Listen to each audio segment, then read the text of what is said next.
All right, we are back with another video, and this time I'm doing a Black Widow sketch cover. So for anyone who doesn't know what sketch covers are, you can see that it's a blank sketch cover, and artists will usually throw on whatever their art is, something.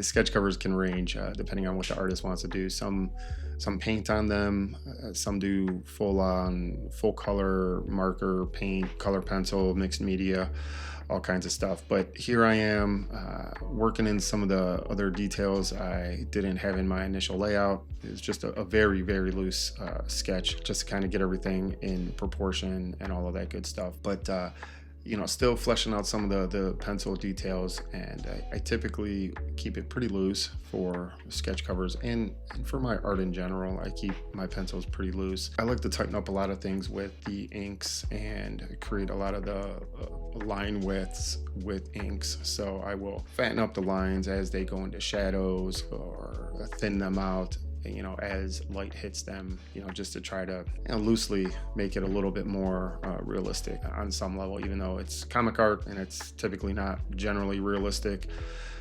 In general, at least, proportions are typically exaggerated in comic art, and we tend to take liberty with anatomy, at least some artists do, in certain things. But this is I use a black felt tip alcohol pen for all of these basic lines that I'm throwing down here. I think it's a .03, and it's a Copic, it's a replaceable inks, stuff like that. So, and then here we're starting to flesh out some of the pencils in her face and kind of define that, the eyes, the lips, the nose a little bit.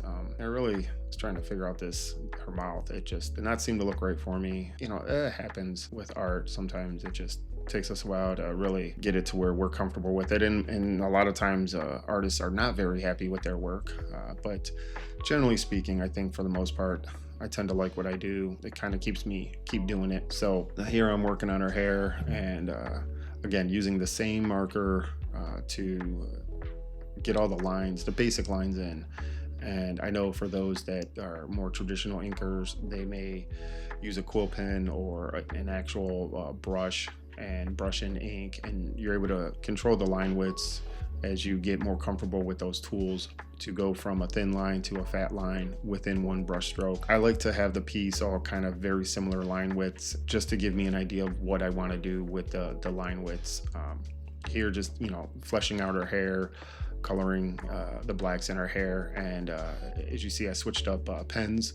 This is a pen I came across years ago, and I really like it. It's a felt tip pen as well, but it's tapered, so I have a soft tip and a harder tip. This pen here, it really allows me to outline these black areas, fill in smaller black areas really quickly. And I can also get a pretty thin line to a pretty thick line in a brush stroke. And I end up using that pen for a lot of my line widths and outlines because it gives me a lot of control. But like I said earlier, I tend to like the line widths all the same from the start, and then I go ahead and will do a nice fatter outline to really pop that character off the page, and then I'll go in and kind of add in any detail line widths that I need to add in for her, working on her hand a little bit, and just really filling in all the blacks. I mean, this is what we do as artists.